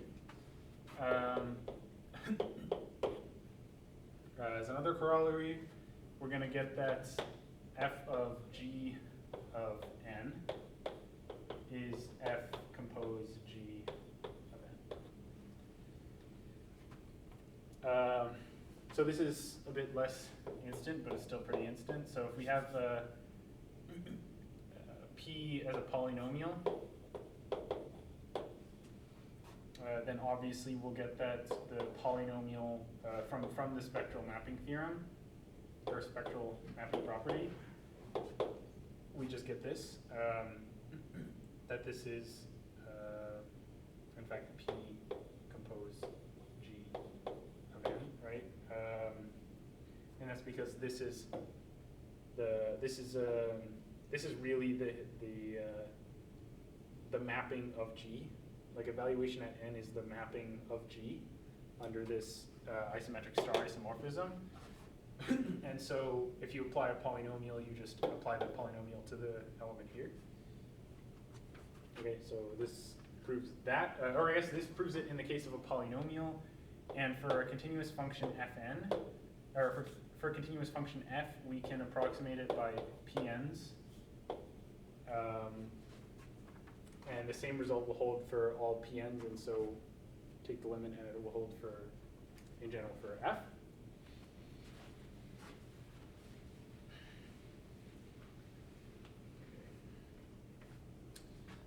Another corollary, and I guess, so before we talked about that, when you asked which part was using the fact that it was abelian, we mentioned that the norm of a self-adjoint operator is always just the spectral radius, but you can generalize that to normal operators. So the norm of n is,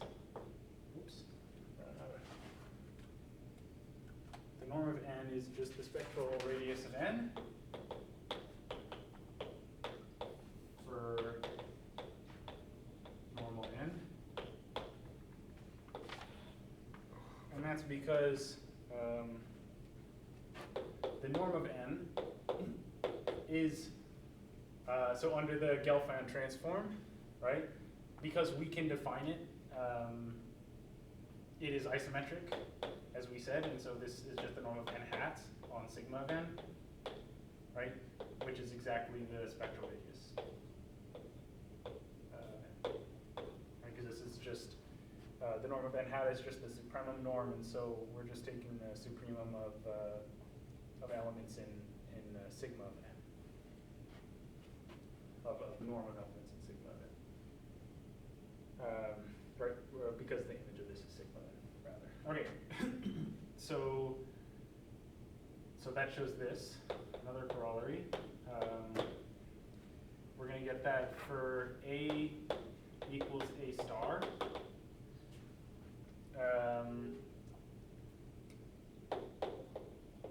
We're going to get that sigma of A is real. So this is true because A hat, so if A is A star, I guess let me try it out. If A is A star, then because the Gelfand transform is a star isomorphism, A hat bar is just A hat. So that implies that the range of A hat, which is the spectrum of A, is real. Because the range is, it's a real function, and so the range is real. Another corollary is going to be a similar result for unitaries, exactly what you would expect. So if U is unitary, then sigma of U is a subset of the unit circle. And I guess I should write these are the proofs. Oh, that's the wrong spot to put that. Whatever. So, yeah, so similarly, we're going to get, by the exact same coin, U hat bar U hat is always 1. And so that's going to imply that the range of U hat, which is the spectrum of A, is a subset of T. Okay, nice. Now, last page. Let's see what we got. Grab my eraser.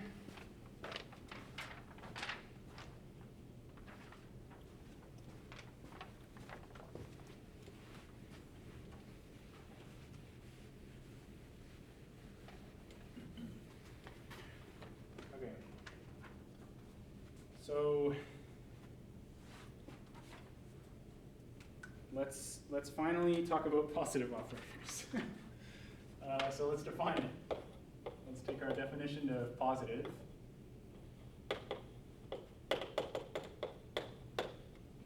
To be, we say an operator A in a C-star algebra A is positive when A is equal to A star and its spectrum is a subset of 0 to infinity. Or I guess I'll probably just write spectrum, oh Jesus, spectrum of A. I'll probably just write spectrum of A equal to 0. Okay, so let's look at the easy corollary, the instant one. And this is the sort of one of the fruits of the theory we built up. So if A is positive,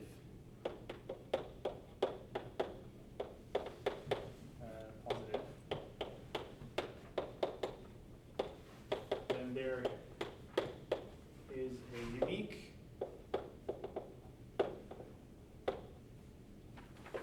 and positive square root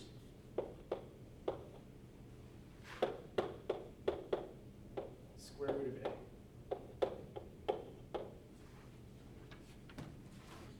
Okay, so how do we do this? Well, we just apply the function square root to A, right?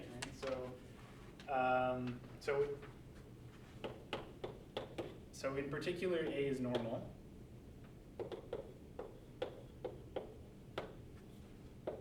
A is normal, so the continuous functional calculus applies.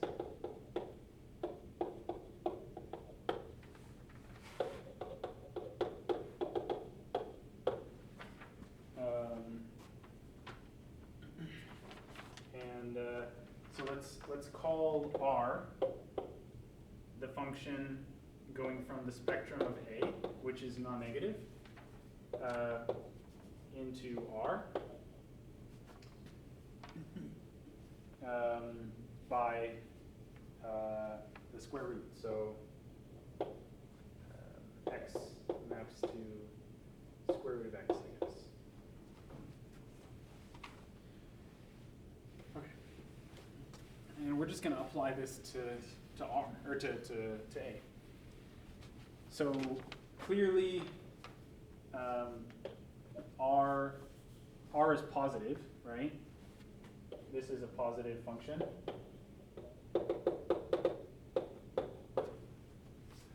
And so that implies that R of A is positive. And R of A squared is just the square function applied to R, so we can use what we talked about before. This is just R squared of A, which is just A. So the square root function, if you square it, you're going to get back the identity function. I guess I could write out in more detail that this is going to be the identity function, which we already showed is when you apply the identity to A, it gives you A. Okay, so this shows that we've got a positive square root. So why is it unique? So if C were another positive square root,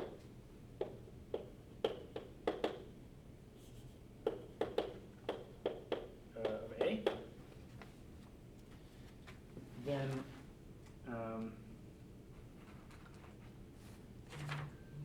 then by the continuous functional calculus, we would have the square root of A is just the root function times C squared, right? So this is,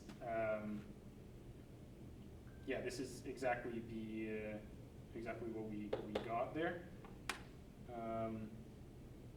I guess to be in more detail, what we need to do is take the square function in the continuous functions on the spectrum of C. So we know that that the smallest C star algebra around C will necessarily contain the same around A. So we'll contain the algebra around A. So we can apply this function to operators from A as well. So how does this work? So you get, so if C were another square root, then we get the root of A is exactly the square root of C squared, right? Because this is just A.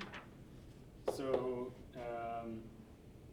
but this C squared is just R of, this is the square function applied to C,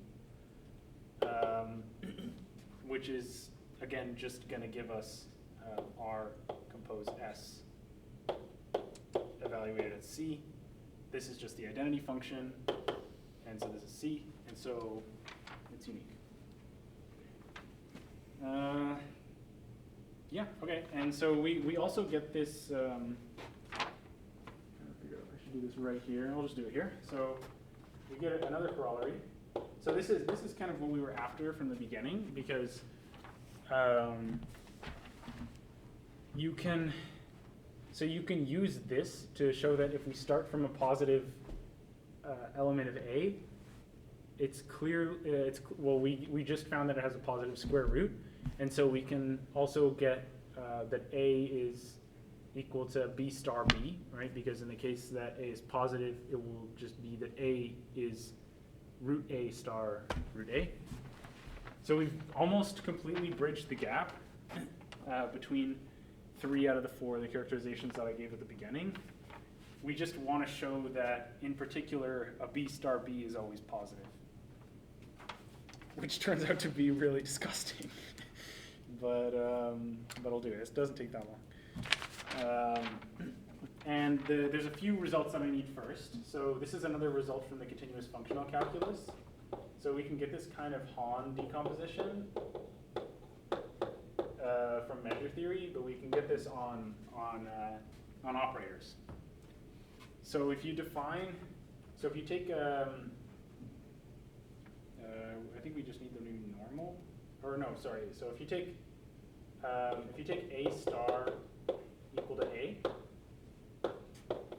then we claim that there is A plus and A minus, which are positive, such that A is equal to A plus minus A minus, and A plus A minus is equal to A minus A plus 0. So this is the kind of decomposition that you get from measure theory. Okay. And am I over time? Yeah. Okay. It's okay, though. I would just like to try to focus on. Okay. I'm wrapping up here. No, you're good. Okay. Yeah, just got half the page left here. Okay. So if A star, yeah. Okay. So let's prove this. The proof is, I guess I'll keep it short now. All we want is essentially a function that's going to give us these properties, right? So this is what we showed, is that the properties of functions get preserved under these maps, or under the inverse image of the Gelfand transform, the continuous functional calculus. So let's define the map F plus going from the spectrum of A, which is a subset of R.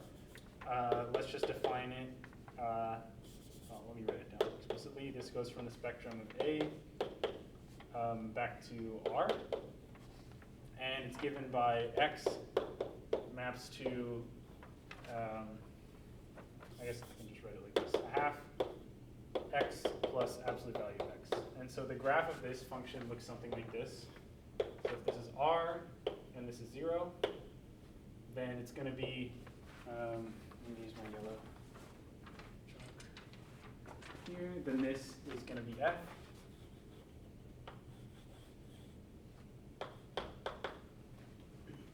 So it's like the identity function on the positive side, and then it kills anything on the negative side. And then we're going to find F minus of X as just F plus of minus X. And so you can check that, and so this will look something like the opposite of the function that we just got here. So it'll be like something like that. And so you can get that F plus F minus, or minus F minus, is the identity. And that F plus F minus is equal to F minus F plus is 0. And so the continuous functional calculus will give us the corresponding elements.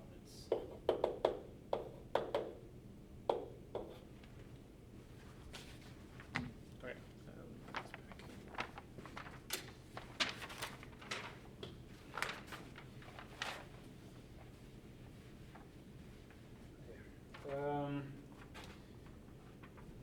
Okay, one more lemma and then we can do the gross proof. So, sure, everyone's excited. So let's do this lemma. So this is just a ring theoretic lemma, actually. You can apply this over any ring. The spectrum of AB minus 0 is always equal to the spectrum of BA minus 0. And it's got kind of a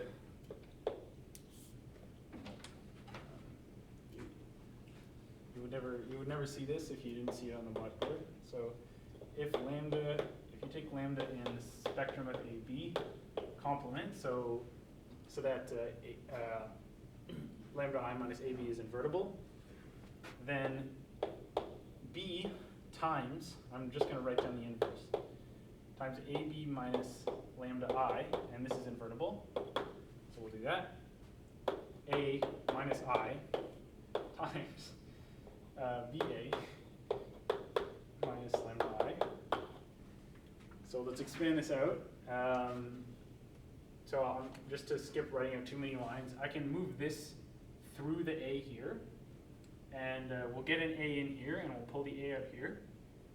And so this will become AB minus lambda I, and the A will come out on this side. So this is going to be, so that's just the first term, but that'll be AB minus lambda I inverse AB minus lambda I times A minus, and then we're just going to subtract this thing. So that's minus BA plus lambda I. And so this whole thing is just BA, right? And so we can cancel this and this, and we just get that this whole thing is lambda I. And so what I actually needed, and this is why I have this minus 0 at the beginning, is that lambda must be non-zero here. And then that'll give us the inverse for BA minus lambda I that we were looking for. Okay, so I've shown that the complement minus 0 is are equal, and so are the main sets, the complement of the complement. Okay, now let's do it. Let's do this. So, last lemma.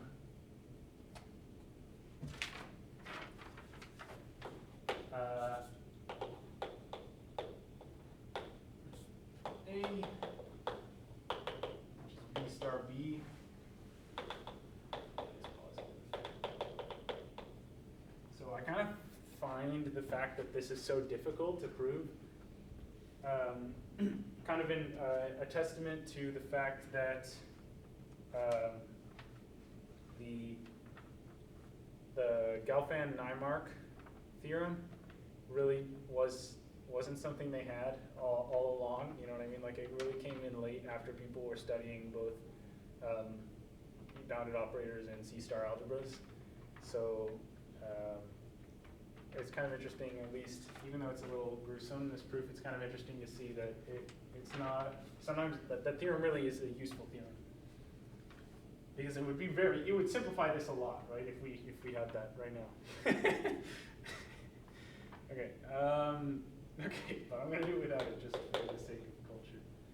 So, so the square root of A minus, as we define in the Hahn decomposition, times A plus is just the square root of A minus A plus squared, which is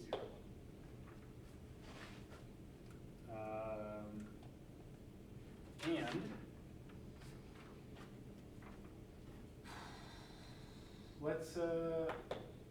let's C be B times the square root of A minus.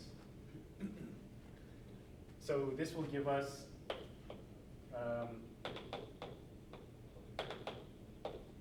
which gives us that minus C star C. So we're going to chug this out, plug and chug, I guess. That this is minus root A minus times B star B root A minus. This is just A. And so we can expand using the Hahn decomposition again. A plus minus A minus, root A minus. And because of what we talked about up here, this is just going to be A minus squared. And this is positive. So minus C star C is positive. Okay, I kind of regret that I'm going to have to move all the way over here. You could probably do the last word if you want. Do you think? Yeah. Okay, let's just do that then. Okay, so this is going to be, yeah, so let's look at C star C. So also, C star C plus C star. This is just,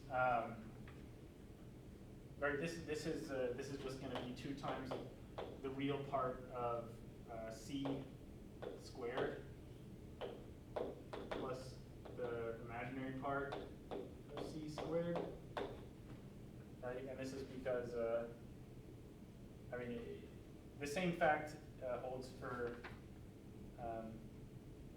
complex numbers. It's the same proof, right? This is going to be like 2 times the modulus squared, and it's just an algebraic proof, so you can get this. So this shows that together, this shows, and this is positive, right? So together this shows that C star C is positive, because this is equal to C star C plus C star minus C star. And we showed that both of these two things were positive, so this whole thing is positive. And so from the lemma we just proved about the spectrum of C star C, or of CC star, sorry, wait, did I do this wrong? Should this be CC star? No, that's C star C. No, this is C star C, so this is CC star. This is CC star because this is C star C, right? Yeah. You need to fix the bracket. I don't think so. This is because we're just deleting this. Sorry, right, that's right. This is CC star. Yeah. Right. Okay, so the spectrum of this thing is non-negative, right? And so from the result that we talked about, the spectrum of C star C is also non-negative, right? And obviously both of them are self-adjoint, so C star C is positive. So from this we get that plus and minus C star C is positive, right? So this implies that the spectrum of C star C is 0. And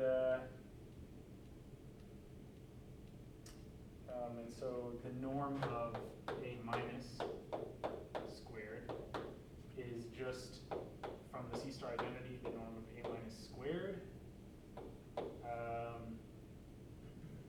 which, as we showed here, is just the norm of C star C, which is a normal element, right? Or self-adjoint even, so this is just the spectral radius of C. I guess, let me write this. Well, yeah, spectral radius of C star C. C star C, which is 0. And so A minus is 0. And so A is equal to A plus, which is positive. Very nice. And so let me just wrap up by writing down our big final theorem, or I guess the equivalence that we just proved. A couple seconds here. So finally, what we've shown is that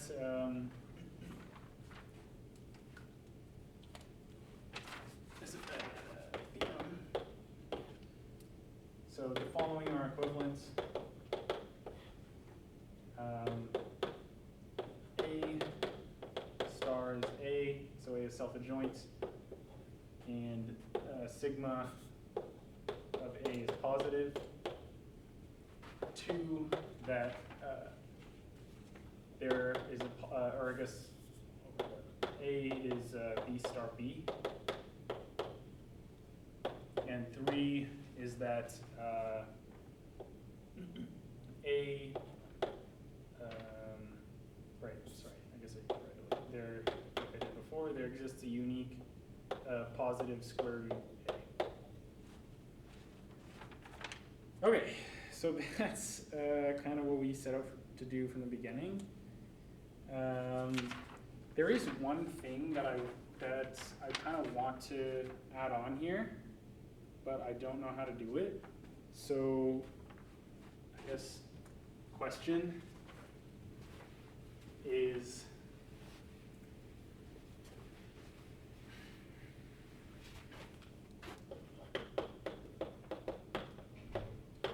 so in finite dimensions, A is positive exactly when AX X is positive for all X in the Hilbert space. So finite dimensions, I guess, here A is B of H. So in this case, it's obvious that that this is true, right? And but for arbitrary,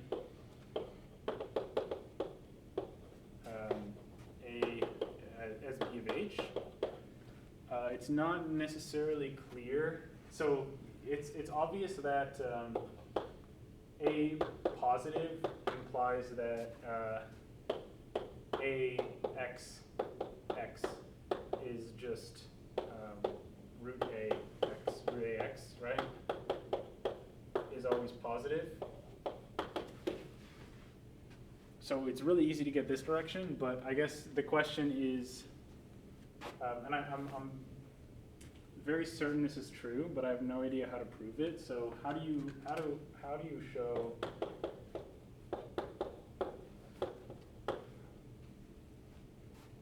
that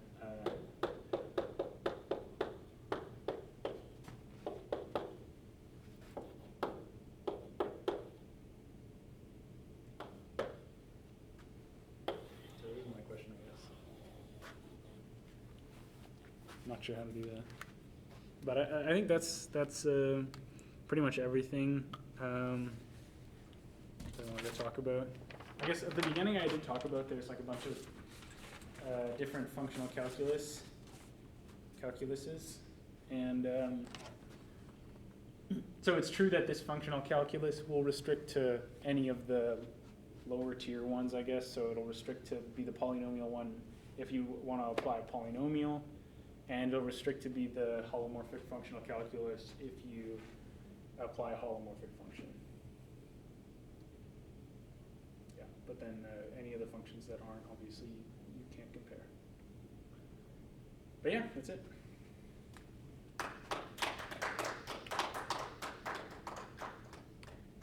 Thank you.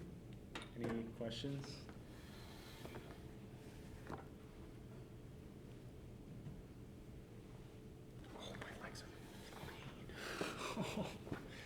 Oh.